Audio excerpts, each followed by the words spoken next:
Well, thanks a lot for coming, all of you. I'm Maurizio Atzeni. I've been working on the organization of workers for the last 12 to 15 years.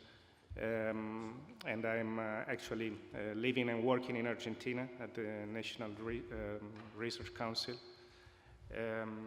My presence here and the focus of my speech is more on the issue of organization, of the organization of workers in general and of precarious workers in particular. One message, I think a good starting point for this discussion, especially for people that are not aware of some theoretical terminology, is just to say that workers self-organize. And that's, I think, a good message and also a positive message when historically the way in which workers have organized, the traditional form of organization has been the trade union. And trade unions have been in declines everywhere in the world as a consequence of the changes in the way in which capital accumulation is produced. So basically the move away from Fordism to a sort of post-Fordism, at least in one part of the world. Because traditional industrial work remained fundamental for our consumption, has just shifted away from the north or from the former industrialized country to the south of the world. So China, India, and all the places where metals are extracted continue with the same kind of work that was the basis of the organization of trade unions historically. And that will remain probably the base of the organization for trade unions. So I think the issue of organization is important when we talk about precarious work, any kind of precarious work, because as Andrea was mentioning, precarious work is a life condition. It affects workers in the formal sector, in the informal sector, across the north and south of the world, citizens and non-citizens.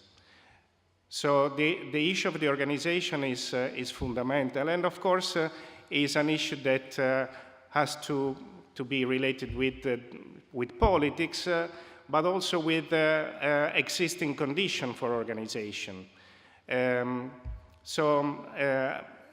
existing condition for organization means institution, means legislation, means historical time. This is also very important when we think about the organization of workers. So if we start from the idea that workers self-organize, and they self-organize because they react to appalling working conditions, to low wages, which do not give them the possibility of satisfying very often basic needs. So it's a human condition, it's a human reaction to oppression, to different sort of oppression, and to the insecurity. So if we start from this idea, it's already a good starting point, because very often the dominant way of thinking is that there's no way, there's no alternative, there's no possibility for people to react and to get organized. So the point is then what kind of form of organization? Here,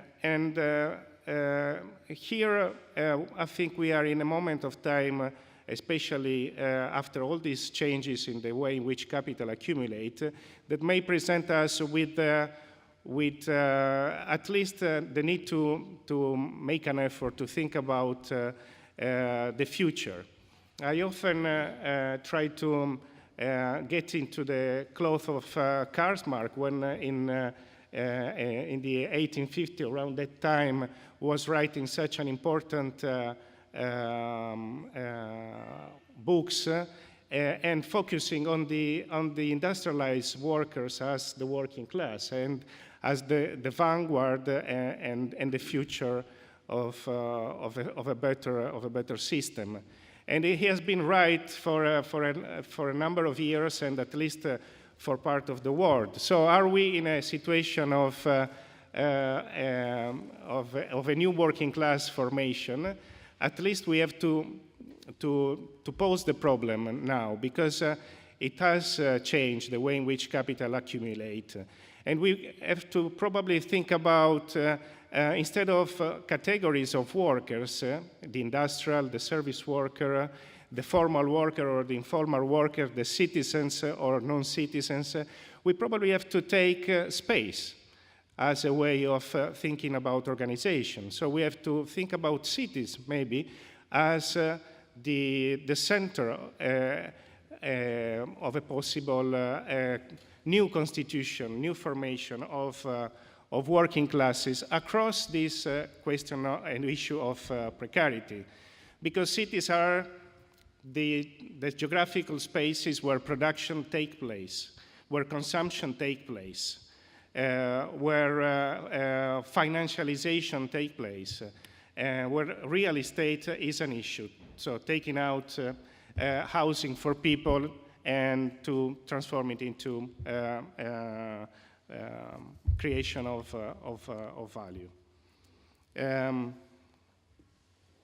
So if space is probably something that we have to concentrate in, we also have to consider existing institutions and existing historical period of time. In my experience of research and cooperation with group of workers organizing, particularly in the cultural industry, I've been working with a group of technicians that work in theater and big shows and music and cultural events. There is an issue for them every day of, well,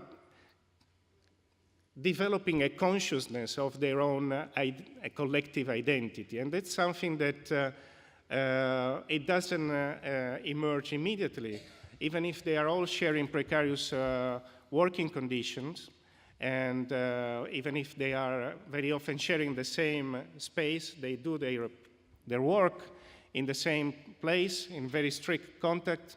They spend time together.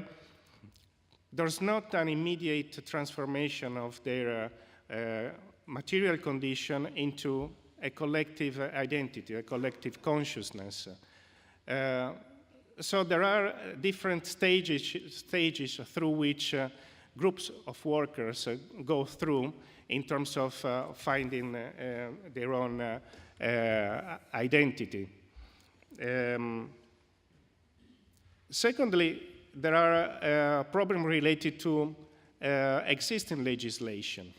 And this sometimes can be a very good legislation, very supportive of the organization of workers. So, for instance, in Argentina, this is the case. Trade unions have always played a very important role, and the organization of workers is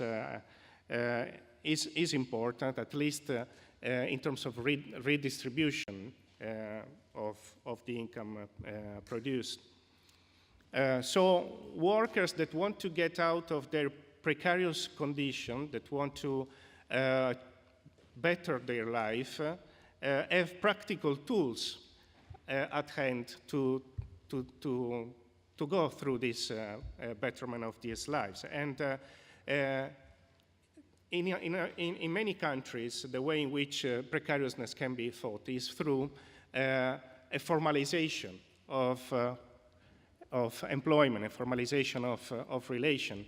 So in this sense, when we think about organization, we think about self-activity as always the basis of workers' organization, well, then this organization can take different form. It can take the form of trade unions, depending on the legislation. It can take the form of direct action and a movement type of organization if the conditions surrounding are a condition of protest, are a condition of crisis. It can then take the street instead of the workplace as a place for organizing people. It can take the form of people occupying spaces, self-manage themselves, creating cooperative, which is something that we're going to talk through all these days. So when we think about the organization of workers, we have to link different dimensions. We have to link the dimension of the work in itself, the kind of work a particular group of workers are doing, with the issue of space, with the issue of organization, and with the issue of life more in general. So workers do organize starting from their working condition, but they are human beings into societies. So in this sense, it is true that precariousness is a biocondition.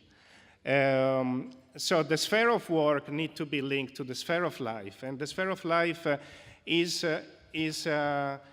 intersects all the time with the sphere of work, because there is lots of work that is done and is not seen as work. So this is what I really wanted to say, and I just leave the floor to the next speakers. Okay, thank you.